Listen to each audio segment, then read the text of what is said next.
Welcome to Season 2 of my podcast. You are listening to The Things Nobody Tells You About with Martha Cherubin.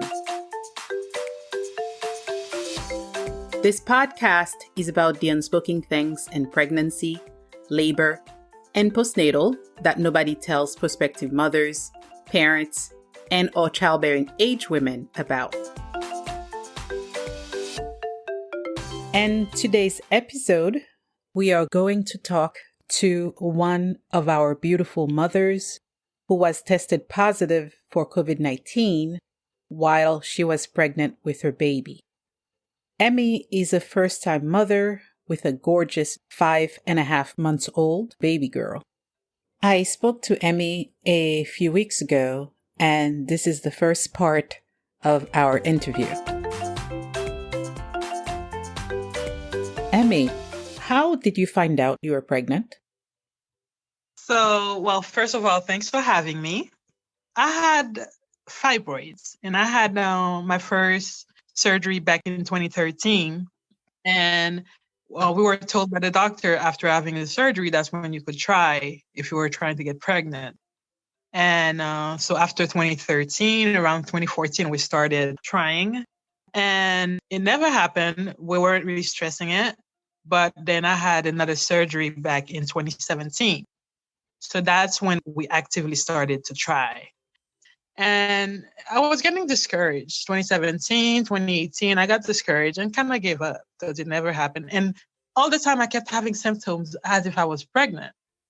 I would be nauseous. My period wouldn't come for like a month. Pregnancy signs. And then I would take a test. It would be negative and I would get so disappointed that I kind of trained myself to kind of be over it. I see. You know, when I did get pregnant, I was getting the symptoms, but I ignored them because I was always so afraid of the disappointment that when I would check and I would feel the symptoms, I would take a test and it was negative, and then it would like mess up my whole week. I would be crying. I would be so disappointed. That must be so hard. That was hard. So I just trained myself to just ignore the signs. So when I was pregnant, my boobs were hurting. Usually they would hurt before I have my period. So I ignored that. Then I started to get nauseous. So that was back in December. And this good friend of mine invited me to a party, her son's party. And because I already said yes, I mustered the courage to go and I just got up and went. But I was there. I wasn't eating. I was nauseous. I told her, I don't want to touch the baby because I think I have the flu. And she was joking and saying, no, I think you're pregnant. It's such a touchy subject for me whenever somebody would say it. And I would be like, no. And if they keep insisting, I would snap and be like, no, I'm telling you, that's not what it is. And it was about 2 days later, I was talking to my auntie and she was like, you're still feeling that way? And I'm like, yeah, I'm still not feeling so well. And she goes, you sure you're not pregnant? It sounds like pregnancy. And I said, auntie, I told you I'm not pregnant. And then she started telling me about how she had a dream because, us islanders, we have those. Of course, we got a dream for everything. Yeah. She saw 3 lizards, and that means that like 3 people in the family are pregnant. 3 ladies in the family are pregnant. And I'm like, well, it's not me. She goes, well, I didn't say it was you, but 3 people are pregnant, and it could be my daughter, your brother's wife, you, or this person. And I'm like, well, it's not me. And she's like, well, it's not you. One of the lizards died. So it could have been yours that died. Oh, I said, wow. why would you say that? Exactly. I'm denying it. It's not because I don't want to be. It's just a defense mechanism, Yeah, because I think you expect to be disappointed already. It's been happening for so long. You figured, you know what? Let me just not raise my hope or my expectation. Exactly. For some reason, I was shook. I'm like, what if I was pregnant and I did something, I wasn't careful and I heard the baby and the baby died. So I got really scared about it. And then that same night, I went and bought 2 clear blue tests. Mm-hmm. And then I went home and I took one It was positive. I was shaking. I was shaking and I started crying in the bathroom. I was by myself crying. So the next morning, and I took one. I did that and it was positive. So, how did it feel being pregnant? Like now that you found out, how did it feel? I felt nervous because the moment I realized, okay, this is real, then I started to think back, Mm. what have I done that could have harmed the baby, not knowing that I was like pregnant, you know? I was always anxious. 24/7, I was anxious. What was the anxiety about? I had fibroids. The fibroid had came back right away. I had the surgery in September 2017. And in December, I kept bleeding for like 2 weeks. I went back to my doctor and he said, I don't understand. And he sent me to do an ultrasound in February. And when I did that ultrasound, there were fibroids. So they came back again.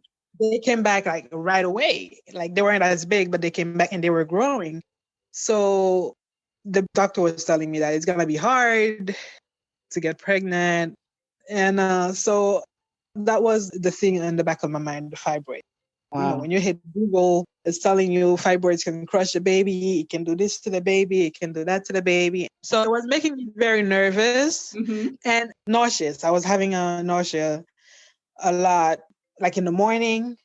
And then throughout the day, it wasn't as bad.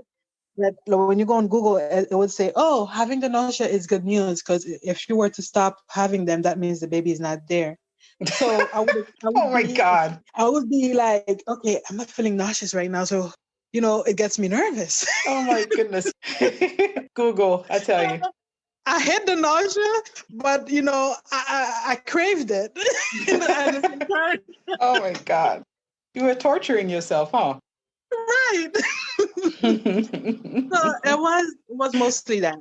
So apart the nausea, so these are the only symptoms you experienced while you were pregnant. It was nausea. And my other thing, restless leg syndrome. Really? It's like this gnawing feeling in your legs that you just feel like you have to kick. You just cannot stay still. You have to keep moving. I used to experience it before.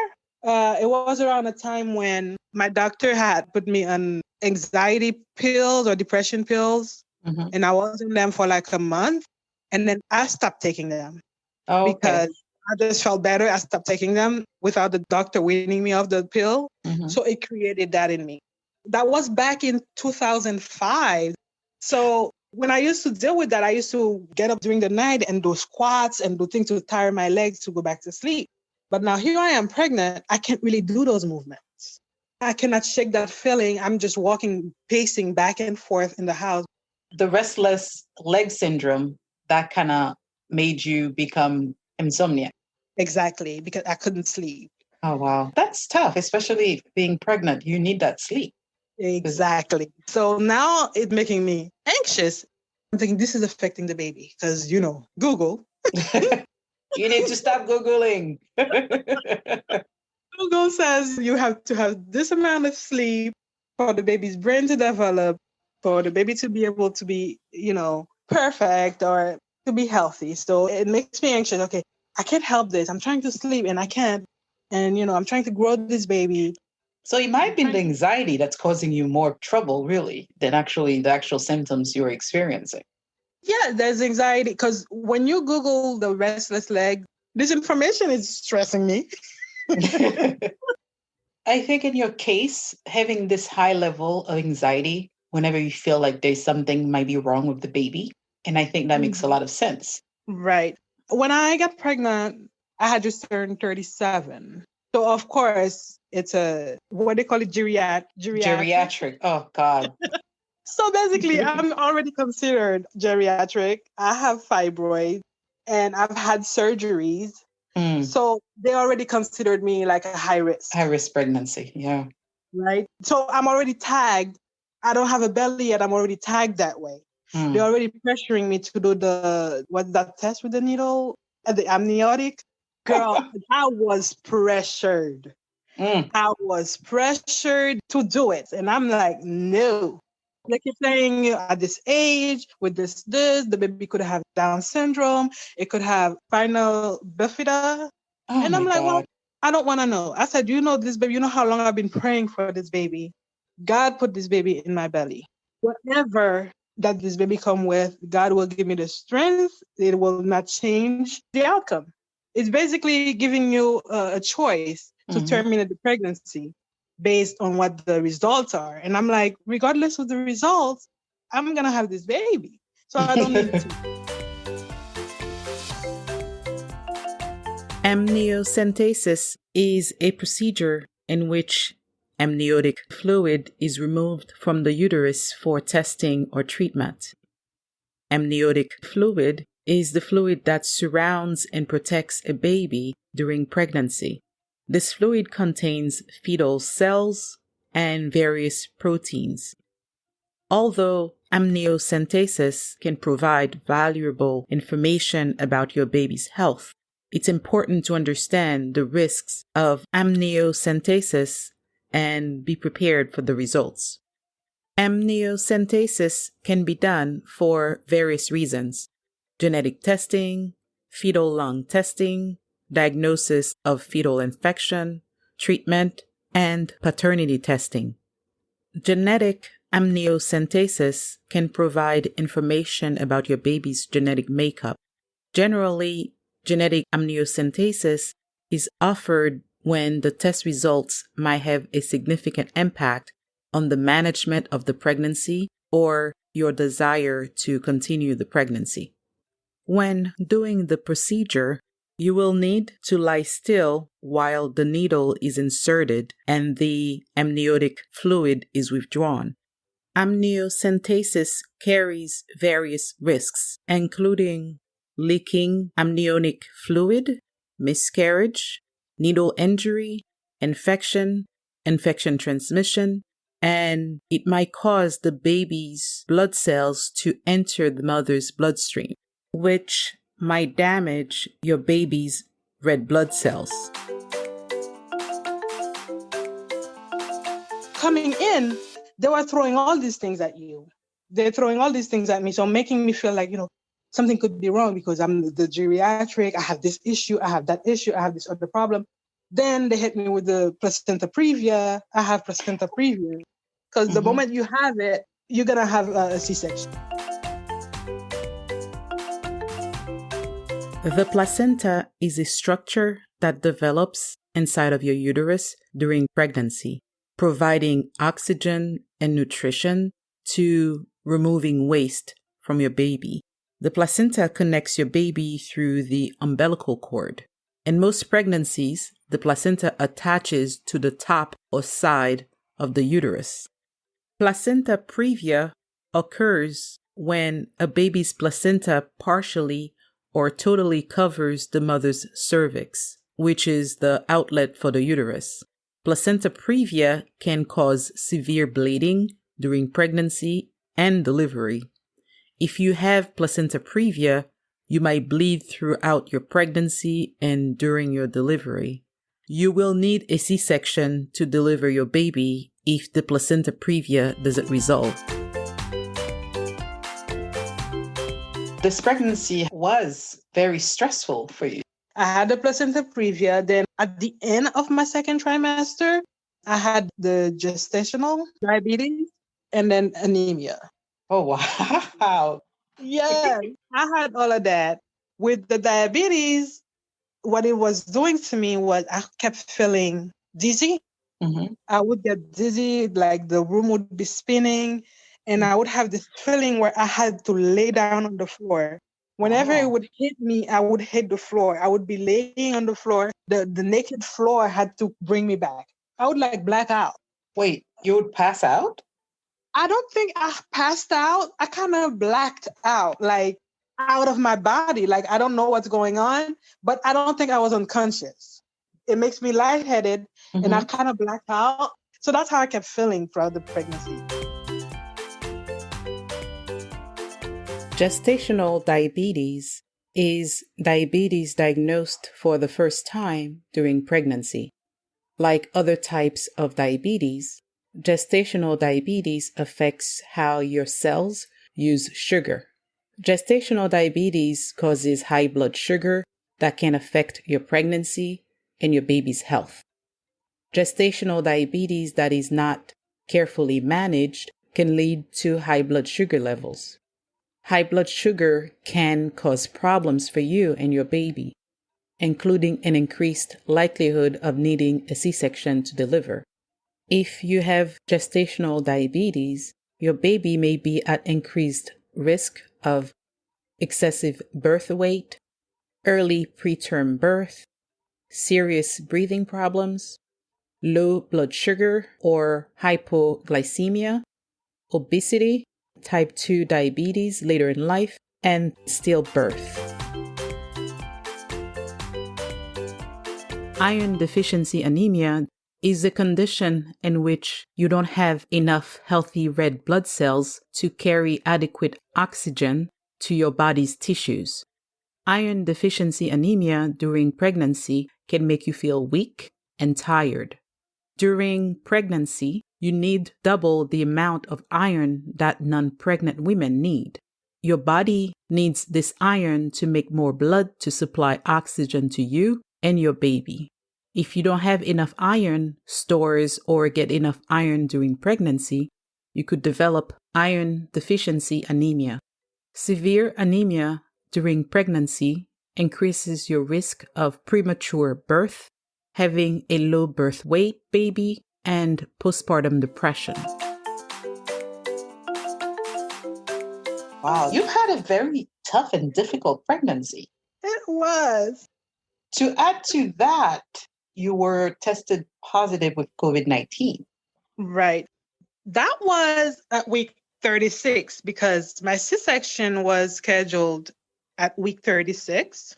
And so that was on a Friday. So I went to do my pre-op testing on Wednesday. Pre-op testing that I had to do, the blood test, and of course, they had to do a COVID test. And then I had my high-risk doctor's appointment the next day, Thursday. Then my surgery was scheduled on Friday. So the pre-op was on Wednesday. I had an appointment on Thursday. The surgery was scheduled on Friday. So when I went to my doctor on Thursday, and they said, oh, your COVID test came back positive. So that's a day before I'm supposed to give birth. Oh my. That's when I found out. Wow. So basically that changed everything. Wow. Do you know how you got it? I don't know, but I have a feeling that I got it from the hospital. Wow. Really? When I kept having to go to do IVs for iron because I was anemic. Oh, that's right. How often were you supposed to go to the hospital to get IVs for the anemia? 2 weeks before I had the baby, I went 3 times each week. So I had like 6 procedures. So when we went there, you just sit in with the IV for like 30 minutes and they passing the trays of food and stuff. So I got comfortable. Everybody has their mask off and they offered me food. I took my food and I was eating. I think that's how I Wow. got it. Oh my goodness. You were at a hospital. So why are they having very laxed rules about COVID-19? Right, sure. Because sure, we have social distancing. We're a couple feet away from each other, but it's a closed room. Mm. It's not really social distancing when I start to think about it.